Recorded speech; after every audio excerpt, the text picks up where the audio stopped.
This is episode number 300 of the InnerFight podcast.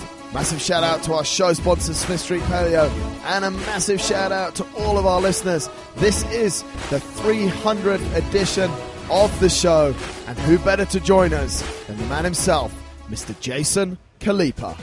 Welcome back to the show, folks, and joining us all the way from the States, a name that some of you might know. Those of you who've been around CrossFit for a little while will definitely know Jason Khalipa. Jason, thanks a lot for coming on the podcast. How's things? Great, man. Thank you for having me. Thank you, guys. Not at all. Mate, I guess to kick it off, we obviously know you because we're nerdy about CrossFit, but some of our listeners and those that are new to CrossFit might not know you too much. Talk us through your entry to CrossFit and sort of what's happened since that happened, because your story is absolutely incredible. So give us a bit of a background. Yeah, man. So, I throughout high school and college, I worked at a conventional gym, and I used to work the front desk, and I was selling gym memberships throughout college. And so during college, I was working full-time, going to school full-time, and doing the conventional gym thing. And then I was introduced to a few different things like Muay Thai and Jiu-Jitsu, etc. And then I found CrossFit. A friend introduced it to me about 2006, and I just fell in love with it after a few months. So not right in the beginning. It took me a little bit of time to understand that you need to kind of push yourself to a different level, but I like the idea of having a coach. I like the idea of having friends with me. So essentially I got introduced to it, and then in 2008, right, I've been doing it now for about a year-ish. I competed in the CrossFit Games. Was very fortunate enough to win the CrossFit Games actually out of nowhere. And, it all kind of happens for a reason, right? I mean, the CrossFit Games were located about 45 minutes from my house, right? So my buddies and I were just like, hey, let's go down there. Let's just drive. There's no qualification process at the time. Let's just go hit it up. We're like, all right, cool.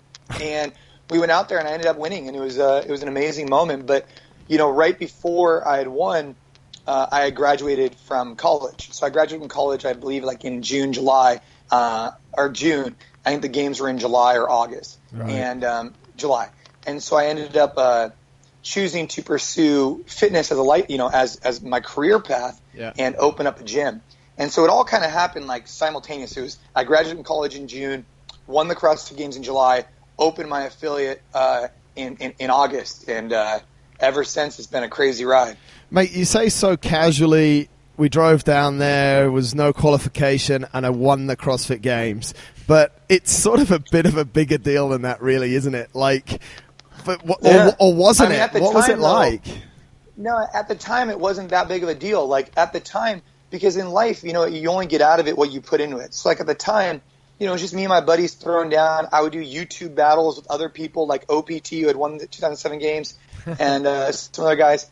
And because you'd only put a year of work into it and whatever, when you win, I remember my wife and two friends of mine, we just went to In-N-Out Burger and just hung out, and I won $1,500. It wasn't a big deal, Right. Because the reason why it wasn't as big of a deal, and granted it was great, is because I hadn't put in as much work to get there. Now, the following year, I ended up taking fifth, which was a good accomplishment. I had a little mishap in the beginning, but the years that really defined a lot of hard work and effort were in 13 and 14 for me.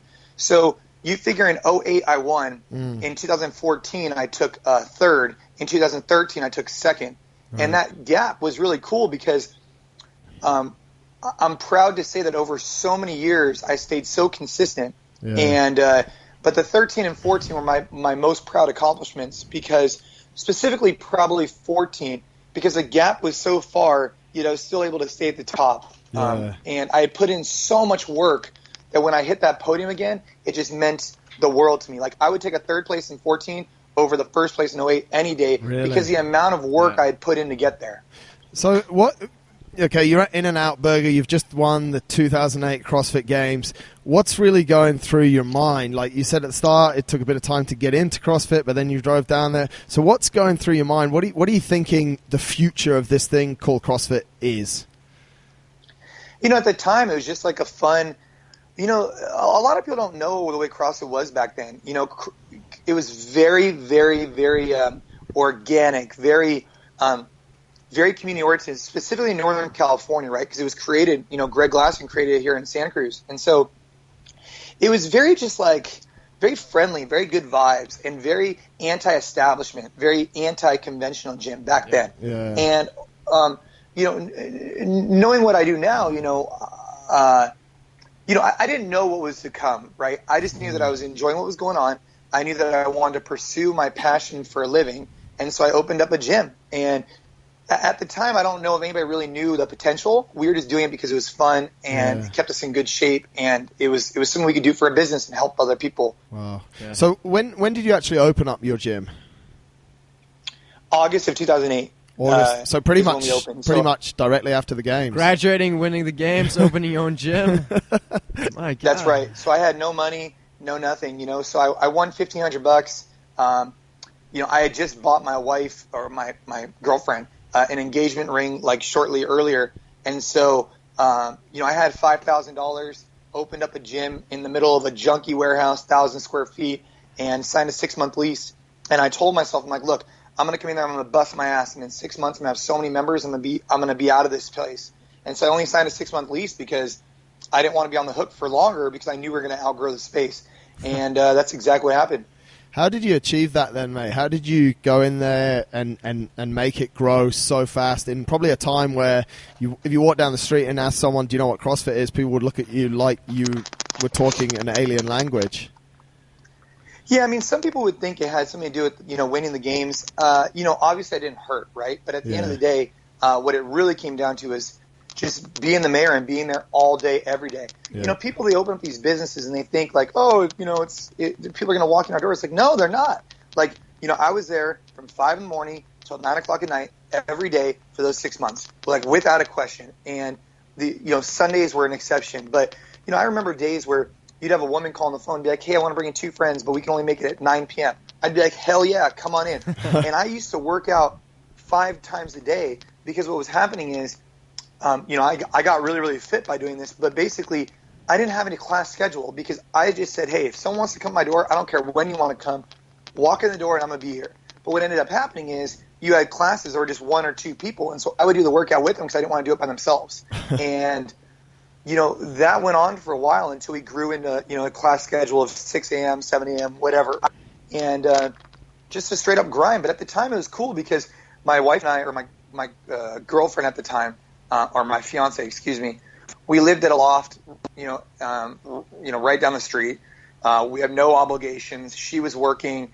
And so it was just a good time in my life just to put on the grind, right? Yeah. And she would come, and it was just a very, community thing. I had my friends come and help me build the rig because at the time Rogue Fitness didn't really exist. And so I had to build it all out of wood, right? Oh. And it was very, organic that way. It's a time in my life I look back on and it was very proud moments. When you look back at it now, mate, and you look at how CrossFit has sort of developed, what do you think is the biggest thing that's missing? Let's stay on the business side, and then we'll get back to you as an athlete, because I know you're involved heavily now on a business side of things. What are the mistakes that people are making now in 2017? CrossFit gyms are still opening up. What's going wrong, or what's gone right, and what's gone wrong? I mean, the biggest thing is that the barrier to entry is so low, right? You pay an affiliation fee. You could open up. I mean, I'm a perfect example, right? I opened up my gym with nothing. I had 1 rower, 2 barbells, some dumbbells, and a pull-up rig that I built, right? I mean, I had nothing. And yet you were able to open up a business. And what I didn't realize at the time, and I'm glad I didn't because I probably wouldn't have opened it, is all the risk and liability. And so I think the biggest thing is the barrier to entry is so low, yet the learning curve is so high. And so what I would recommend is for anybody, they have to ask themselves these 3 very simple questions. Number 1, do you have a strong why of opening up a gym? Your why can't be you just want to bro out with some buddies and have 5 partners each put in $5,000, right? It has to be deeper than that, right? It has to be, hey, I want to provide for my family. I want to improve people's lives, whatever. Yeah. Because business is going to get challenging, and when it does, you got to revert back to that why. Number 2 is how do you win, right? What's your competitive advantage? Are you qualified to open up this business? Because there's guys like me who have been doing this for a decade who are hunting you down, right? Not by intention, but we're trying to put out the best product. And we have a 10-year start on you. So how do you compete? Well, the way you compete is you go find a mentor, you educate yourself, become the best coach possible, and you understand what you're good at and what you're not good at, right? But that's the second thing is how do you win, right? Don't open up a business unless you know you're going to win.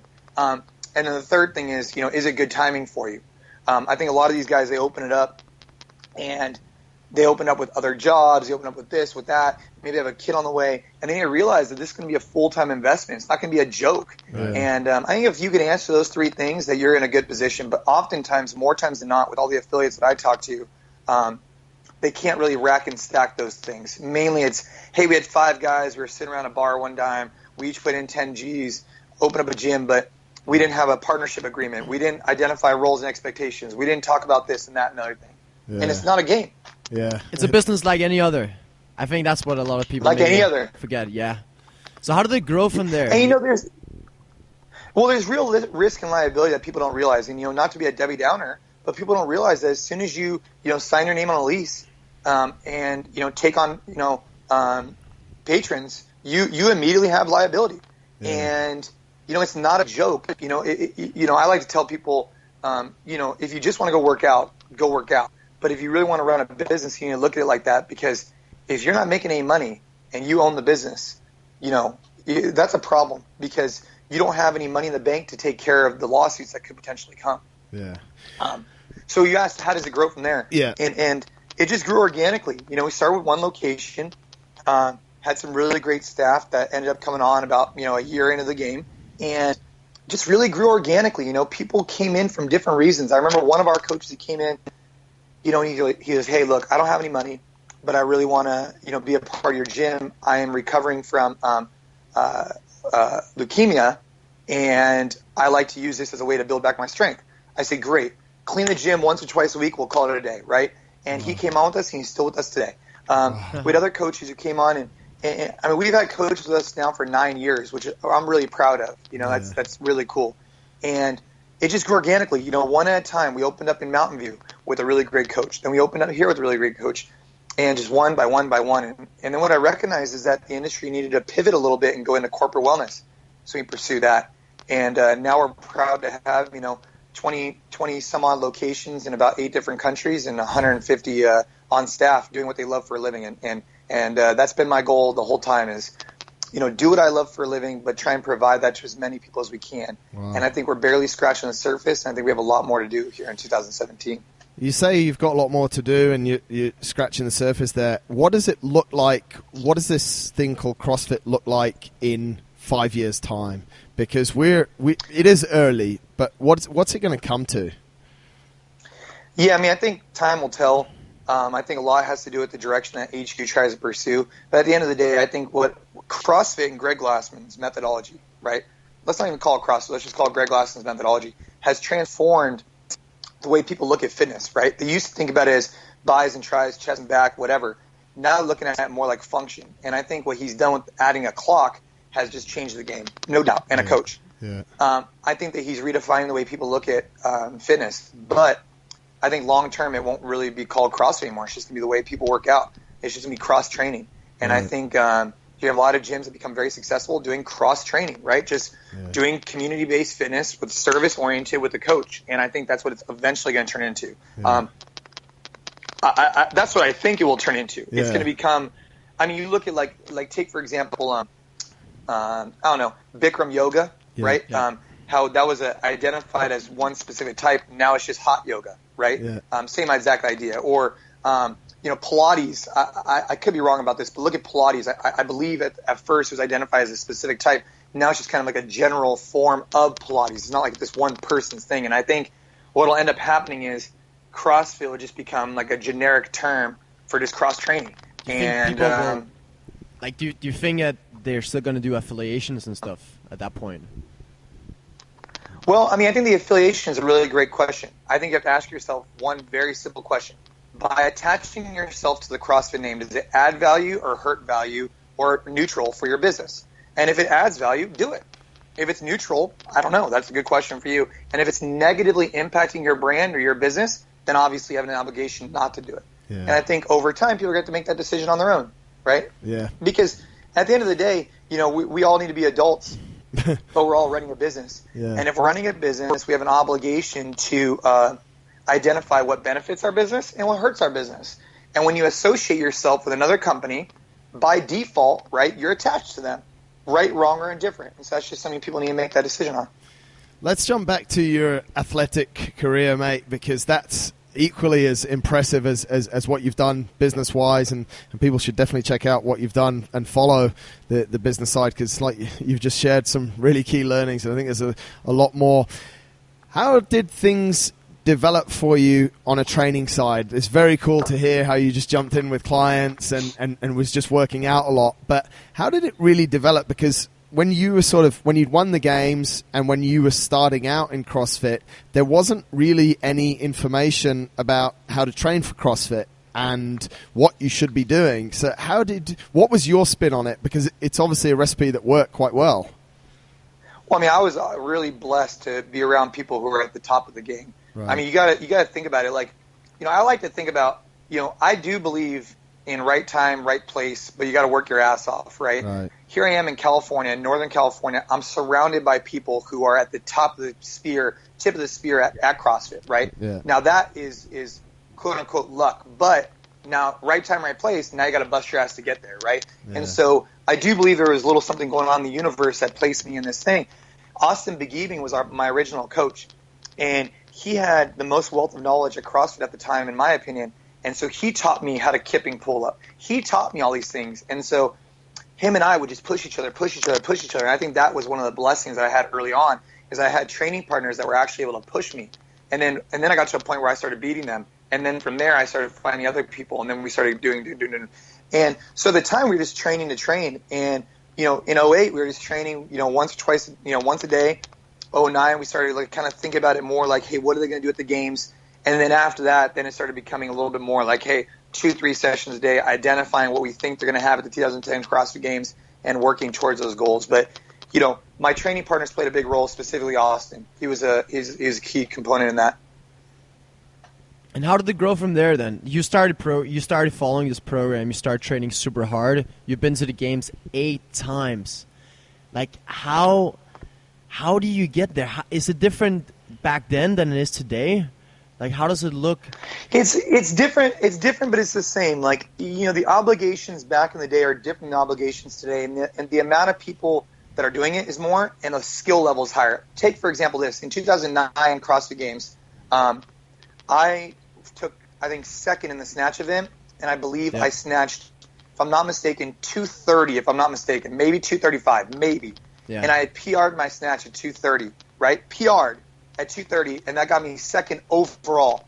Now 230 wouldn't even can't even make it to regionals. It's not even on the radar. Can't even make it to regionals. And so what happens is, right, the athletes are getting better, people are getting better, and the game is changing. So therefore, the Jason Khalipa back in 08 and 09 had to keep elevating his game. And, I remember the first time I did King Kong, which was like a, heavy deadlift, heavy this, heavy that. I couldn't even perform it. There we go. A year later, I could do it with ease. And so it just, everybody kept one-upping each other. Everybody kept one-upping each other. And it was really cool to see the sport. And so I think the obligation for time is really high now, right? If you really want to compete at the highest level, it needs to be your full-time gig. If it's not your full-time gig, it's tough to be there because you need to train 4, 5, 6 hours a day and really focus on recovery.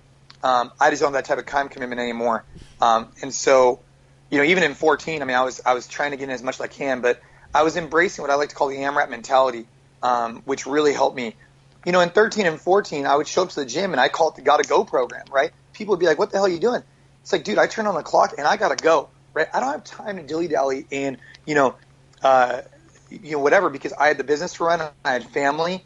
And so as soon as I got in the gym, I got real focused. And I think that's something that, over time, I think people are going to see. The conventional gym, people used to show up and be there for hours and not get much accomplished, right? Yeah. Then when you get into a CrossFit gym, you'd show up for a short period of time and get a lot accomplished, right? But now people are still at a CrossFit gym and are starting to not get that much accomplished and be there for 4 or 5 hours. And so I don't have that type of time. And so I used to think about everything I did as an AMRAP, right? I would show up to the gym, turn on a clock, and boom, I'd start my activity, right? And I would have things go on in my head, and I still do this today. What does my body need? How do I get in the best shape I can? And just get right to it. And I think that was a critical piece to what I would do, because I would do that twice a day. I'd wake up in the morning, boom, hit like an hour hard. Midday, hit an hour hard. But I'd get so much done in those 2 hours that it would be equivalent to someone being in the gym for 4 or 5 hours. What do you see the state of today? You just touched on two really interesting things, especially for us, and I think for you as well, mate, that, you know, people today are trying to be full-time athletes but have full-time jobs, and like how are they going to make it? How are they making it work? What's the situation with that? Like, because it's tough, right? People need to make a tough decision and understand the sacrifice they're going to make, right? If you want to, like, for example, we have coaches at my gym who want to go to the CrossFit Games. Yeah. Okay, cool. More power to you, right? I completely respect that. But just understand, by training for the games, you are going to give up something else, right? Yeah. And that's fine. But if you're trying to go to the CrossFit Games and you're training 5 hours a day, that's 5 hours a day that you're not working on your career path or, you know, whatever. And so therefore you need to make a sacrifice, right? If you're 21 years old, 22 years old, you're just graduating from college, and you know you want to spend the next year or two trying to go to the CrossFit Games and then get into some type of career, cool. But don't get it twisted that you're going to try and, make a lot of money or get famous doing CrossFit. It's just not going to happen. It's probably not going to happen quickly. Yeah. You know what I mean? These guys who think that being famous on Instagram is going to make you money, I mean, it's just not the case. You know, being famous on Instagram is like being rich at Monopoly, right? Just because you have a lot of followers doesn't mean you're actually going to drive any revenue. Yeah. And so I think it's, there's a very small select group of people who actually make money competing professionally in CrossFit. So people need to recognize that early on, that, hey, what's my internal why? My internal why surely should not be, I want to get rich, I want to get famous. I hope it isn't, because if it is, it's not going to come quick and it's not going to come easy. Yeah. But if your internal why is, hey, I want to get into the gym, I want to push myself, and as a byproduct, I want to get into the competition and test where I'm at, now that's a different story, right?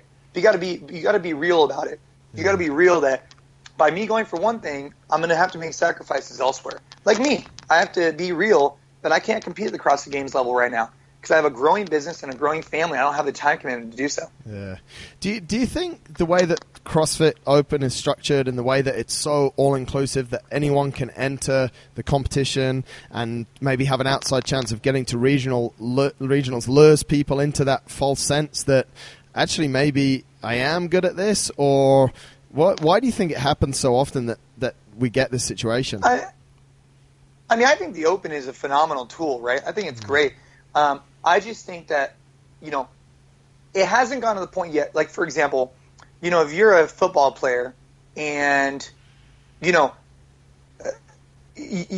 football player, any professional sport, right?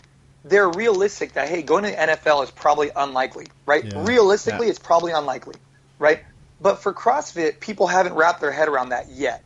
They still think that just because they could do fast Fran, they're going to go to the CrossFit Games. There's so many other things that play a role, right? Yeah. And so, but people should be inspired to try and get there. They should be, right? I don't want to cut their legs out from underneath them, but they need to be realistic that if they're having a challenging time qualifying for regionals, they're probably not going to go to the games, right? Yeah. The difference between the guys who finish at the top at regionals and the finish at the bottom is night and day.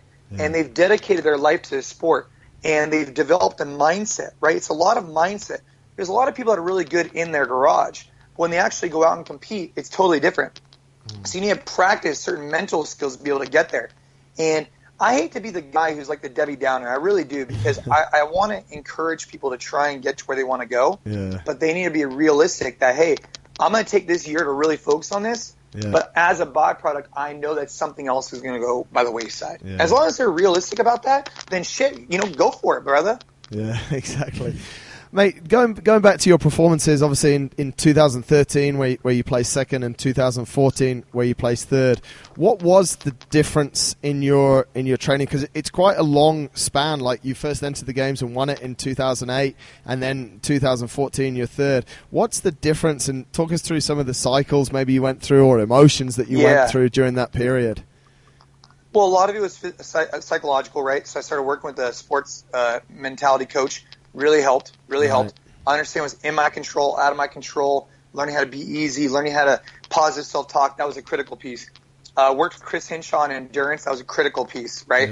Yeah. My endurance. So I took 1st, 5th, 16th, 7th, 5th, 4th, 2nd, and 3rd. I mean, there was a lot of I think I had 6 top 10 finishes, right? Except that 16th was kind of out here. I don't know what happened over there. Yeah. But what I would do is I would look back at my results and be like, good, 40th, right? top 10, top 10, top 10, top 10, 40th, top 10, top 10. They'd be like, wow, there's an area of improvement. Unlike other people that I was competing against, they were kind of like level keel. For me, I was really good at a lot of things and then poor at endurance. So I found an endurance coach. I started working on the mindset, and those were things that really helped me. And just being aware of what I'm good at and what I'm not good at. And I think people need to be aware of that. Like, a lot of times people think it's strength, right? They look at it and it's like, oh, you could clean 300, I can clean 250, it must be strength. What they don't realize is there's several characteristics. Like if you can't do a muscle up, it's probably gymnastics. You got to work on that. But they always think it's weightlifting because it's so easy to quantify. Yeah. Where sometimes they don't look at, hey, is it my engine? How do I build this? They need to be realistic and take a step back and be like, all right, what am I good at? What am I not good at? And then evaluate and go and crush it. That's what I did. When you still do. You still do. Talk to us a little bit about mindset. Did you identify that you had weaknesses in your mindset, or why did you go and hunt out a mindset coach? Well, like in 2009, I passed out on this run. First event, boom, just passed out. 2010, I really messed up on the first event called Amanda. And what I realized was I would get in my own head. I would get too anxious, too much anxiety. And that anxiety, what it does, and for anybody listening, you have to be really careful about this. If you're getting too worked up before an event, you're taking your energy and you're dispersing it into the universe instead of taking your energy and dispersing it into the workout. Right. And so prior to the event, you need to be calm, cool, collected. You need to be, throughout the duration of the day, you need to harness that energy. Harness. Instead of, what I used to do is like listen to rap music, get all pumped up. I remember I had this rap mix for the 2009 CrossFit Games, like DMX, all this kind of stuff. And I remember the event started. I'm rocking it out like boom, boom. Just pounding it, right? And then you get half an hour into this run, you're like, oh shit. And it's because your brain is in overload, your body's in overload, and you need to be able to consolidate that and then execute on that. And that's what the sports psychologist did for me. I'll never forget in 2010, the event was like at 8 p.m. because he wanted it underneath the lights. And I drank a Red Bull earlier in the day because I wanted to stay jacked. What the hell was I thinking? And so, I'm out there, the national anthem plays, right? The jets fly over, and I'm just jacked out of my mind, like just ready to rock, But I was so jacked that jackness took my energy and dispersed it in the universe instead of putting it into the workout where I need to be calm, and I ended up just flopping all over it, An event I should have easily won, or that's not fair to say. An event I should have done well at, I didn't do well at. Talk to us, that's the flip side, and you've told us about some of your epic failures, but talk to us on the other side of the coin where you were able to control that maybe anxiety and those emotions and just absolutely destroy a workout. There must be a few good examples of that because you've had a lot of very high place finishes.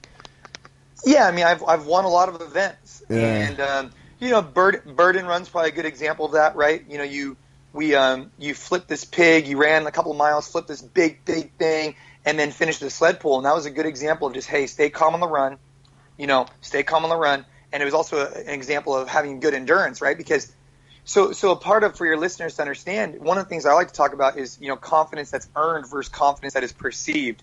And that's a really important characteristic to discuss. If you've earned the right to be confident, you can walk into something and feel good. If you just have perceived, like I'll give you an example. I roll jiu-jitsu a lot, right? Mm-hmm. And I could walk up to a black belt. I could be like, oh, I'm going to mess this dude up. In my head, I'm going to be like, yeah.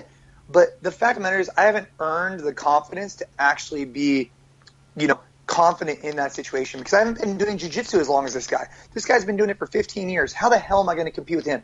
This guy's been on the mat 5 days a week, every week for 10 years. He's going to beat me. That's just what's going to happen because he's earned that right. Whereas me, I could pump myself up, slap myself in the face as much as I want, but I haven't earned that right. And so when you talk about like the burden run, I could look at this run and I could say, hey, I'm going to crush this run.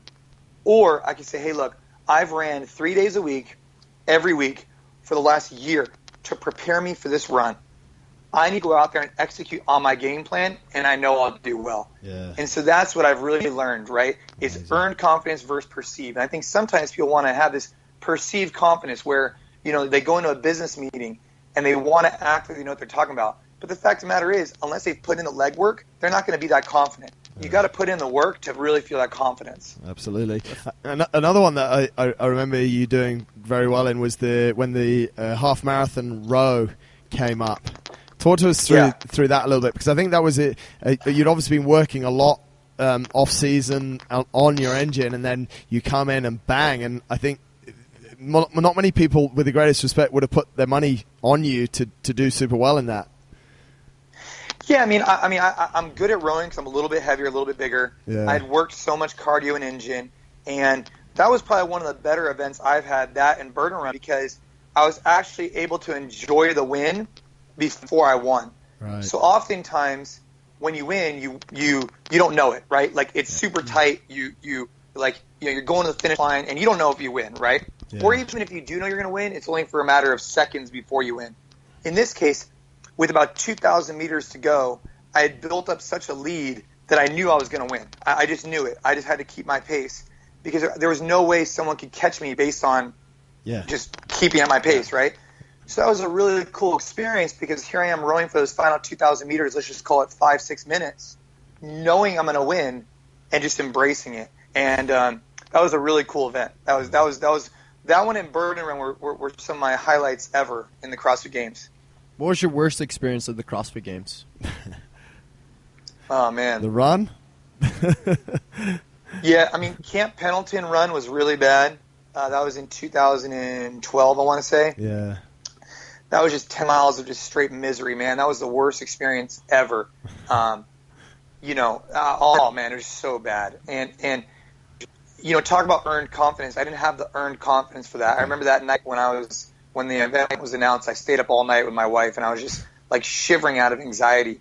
And that's where I learned that I had a weakness in my game plan, because had I earned the right to be more confident, had I put in more work on the triathlon style training, I wouldn't have felt that way. Yeah. But the fact of the matter is, I didn't earn that right. So there I am in the middle of the night shaking with my wife because I didn't put in the work beforehand, right? Yeah. Whereas someone else, if they had been swimming every day and running every day, they would have felt good going into that. Yeah. And that was a good lesson learned. But, I'm running, and, I think I took a little bit worse in the middle of the pack. I didn't do terrible, but I didn't do well, that's for sure. And, I'm running, and, dude, it's just in the middle of nowhere. You're on this military base, and I'm just running. And I remember at one point I'm looking around, there's just no one around, right? Because there's a lot of switchbacks. So, you couldn't really see in front of you very much. And at that point, the pack had kind of dispersed. And I'm looking down, and I hear some, gunships going off, way in the corner, like a helicopter just, boom, letting off rounds. It was pretty badass. Wow. And I look down, and I see a tarantula. This is a true story. I see a tarantula just cross in front of my feet. And I look down, I'm like, what the hell am I doing here? Why am I doing this, right? So I walk for a minute, right? And I look around, I'm like, I don't see anybody. And then I remind myself, the reason why I'm doing this is because I made a commitment to complete the CrossFit Games. I made a commitment to come out here and express all my training and put myself out there, right? Wow. Get comfortable with uncomfortable. Wow. And it was time for me to man up, not be a wimp, and finish out these events. Wow. And, that's one of those moments in life where you got to check yourself, there's moments in life where you got to, I like to call it when your back's up against the wall and someone comes up and you just kind of grab you by the huevos and say, hey, are you going to step up and finish this? Or are you going to be a whatever and fail or give up, right? And that wasn't really an option at the time. So there's moments like that throughout my CrossFit history that really, and in life, right? So that same analogy goes into life, when my daughter was diagnosed with leukemia and my wife and I are sitting there, it's like, dude, that's a perfect example. Your back couldn't be harder up against the wall, right? All this CrossFit stuff is nothing compared to that, right? Yeah, right. And your back's up against the wall, and you ask yourself, are you going to man up and step up for your family, or are you going to back down and allow this thing to take you into a place of sorrow? Yeah. And that was a challenging time, but you figure, the way you attack leukemia.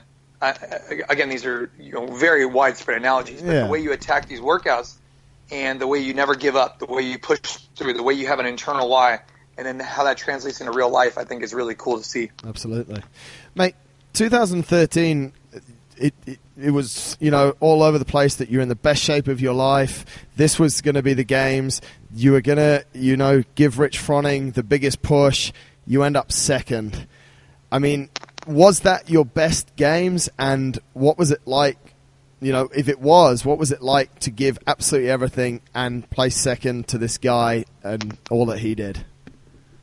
Yeah, I mean, I had started off with a huge lead, right? And I was doing really great. And, looking back on it, I had one event, the zigzag sprint. Yeah. Had I not placed 40th, I probably would have won the games. But the fact of the matter is, I did place 40th.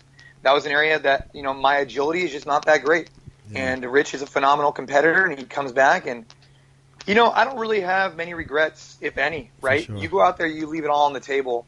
And what happens, happens. And, my hat's off to him for being able to, go out there and perform on a consistent basis. And, yeah, I thought, him and I were really battling for first and second the entire weekend. Yeah. And I thought, I thought that first was definitely in contention.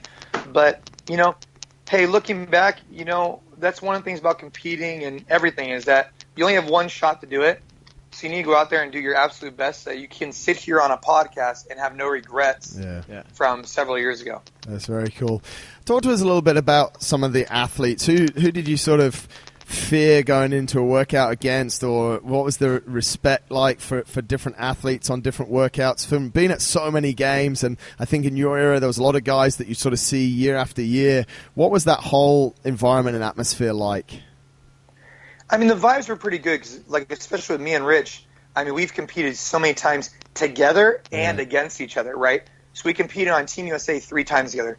Ben Smith, same thing, right? Yeah. So a lot of these guys, they're like, I consider them friends, and so we would just hang out in the back, and it was very mutual respect, right? Yeah, I wanted to kick his ass, but but it was a very mutual respect type of atmosphere, right? We never ever, at least up until 14, there was no real shit talking that occurred, right? Yeah. Just people were just very level keel because similar to jiu-jitsu, there's always a way to be humbled, right? You might think you're the best, but there's going to be an event that you're not going to be able to perform well on, and that's where you get humbled. And, I don't know where it's going to go in the future. I don't know where it's even at today. I just hope that the young bucks that come into the game stay humble and stay hungry because we don't need a bunch of jerks in our sport. And that's the environment that I think, fostered in the beginning. And hopefully it'll stay that way. Because no one in the beginning, you got to figure I got into this thing and I won $1,500. Yeah. It wasn't for money or fame, right? 09 was for $5,000 was a winning. So when people got into it old school, there was a level of just mutual respect and humbleness because no one got into it for the money.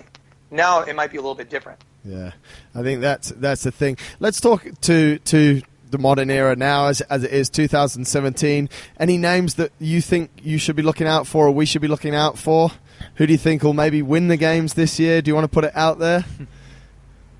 I mean, I always got to root for my buddy Ben Smith. I think he's extremely consistent, and he's a good friend of mine. Yeah. Obviously, Matt Frazier's looking super solid.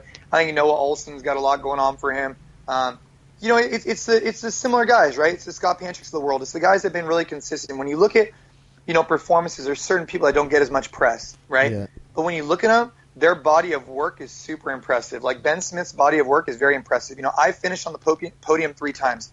Ben Smith's been on the podium 4 times, right? Yeah. I mean, he's as legit as they come, and Matt Frazier's looking really good too. And I think what people should be impressed with is consistency, right? Not necessarily one event or one games. And there's a number of people who have been very consistent over very many years. I'm looking forward to how they do.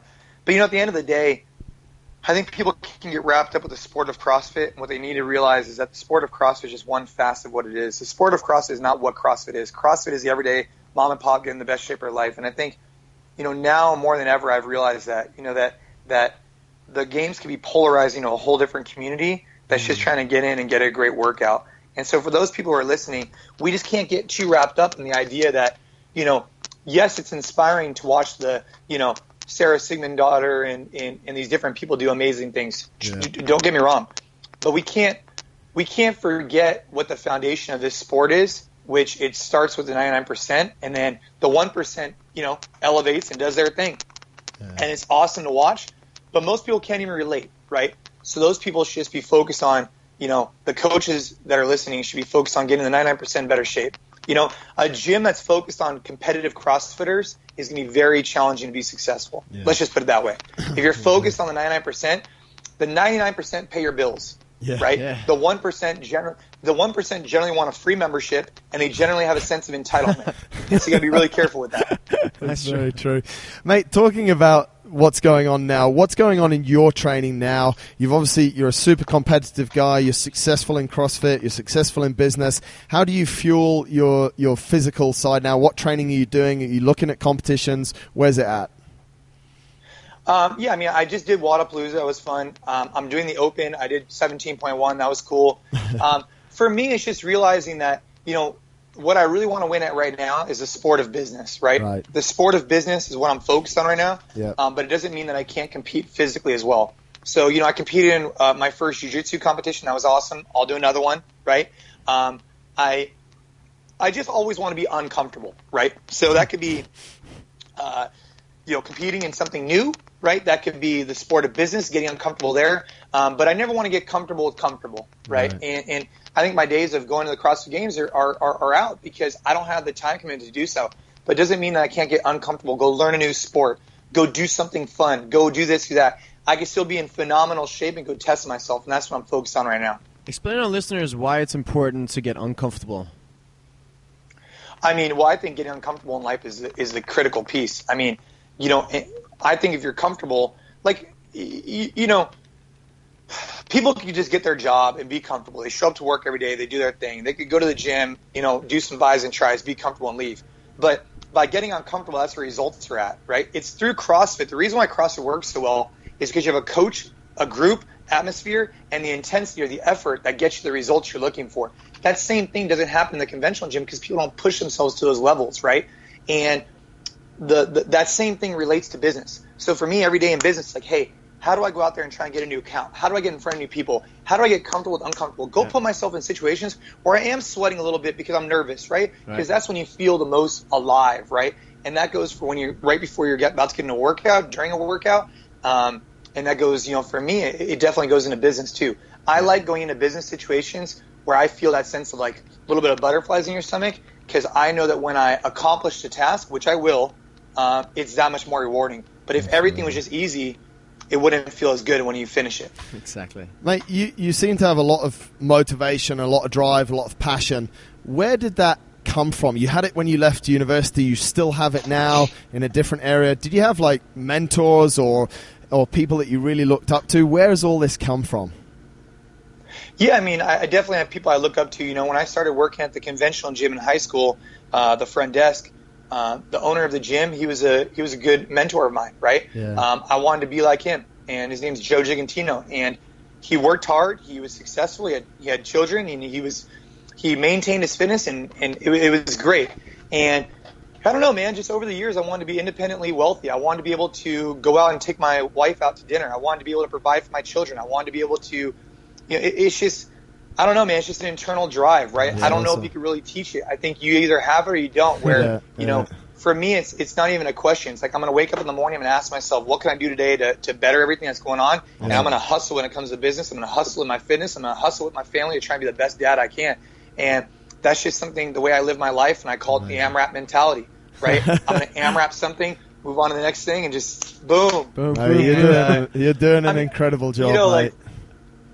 I mean, it's funny, man, because like in college, I started a clothing company, learned a lot about that. I invested in some different companies. I lost a lot of money doing it throughout college.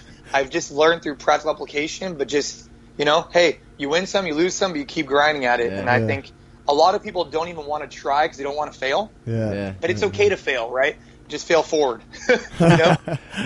Mate, if you could give one piece of advice that you've learned through your whole career and everything, what would that be?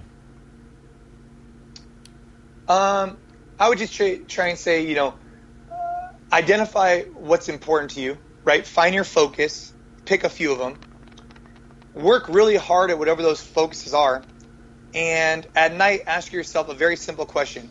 Did I do the best I can at those focuses that I chose today, right? At night, on a micro level, how did I do as a father? How did I do with my fitness? How did I do as an employee or whatever I'm doing? Or how did I do on the podcast, whatever? Yeah. And at night, if you see areas of improvement, that's okay. Just do it the next day. So this way you don't wake up 3 years later and say, damn, I didn't even spend one single day with my kid, right? Or I didn't, here I am at my job and I'm doing the exact same thing today as I was 3 years ago, making the same amount of money. And I wish I had, at night put in more emphasis the next day to increase my scope of work so that the employer could see more value in me or whatever. And so that's what I would say to people is identify what's really important to you. And those are different things. You have to identify, what's important to you is different than important to me, because if you don't have any kids or whatever it is, it's different. Yeah. And then work really hard at those things. And I think, going back to getting comfortable with uncomfortable. I think it's better to get uncomfortable on a daily basis than it is to look back 5-10 years from now and be like, damn, I'm still doing the exact same thing and I haven't accomplished my goals that I wanted to accomplish. Amazing. Mate, some incredible content there. We won't take any more of your time. You're an inspiration to pretty much everyone in the CrossFit world, and I think what you've told us today really will inspire a lot of our listeners. So we just want from InnerFight, we want to wish you the very best of luck in everything you do. Hopefully we'll stay connected and get an update of your energy and your passion in a year's time, because we're sure that you'll probably have some more good stories for us, that's for sure. Yeah, probably will. Yeah, that's true. We'll see. Awesome. Thank you so much for taking your time, mate. Thanks a lot for coming on the show, and mate, we'll keep following you, and obviously people can follow you over on your social media, and we'll direct everyone over to come and see you when they're over in NorCal and come for a workout. Sounds good, guys. Well, I hope you guys have a good rest of your day, and thanks for having me on. Thanks a lot, Jason. Take care.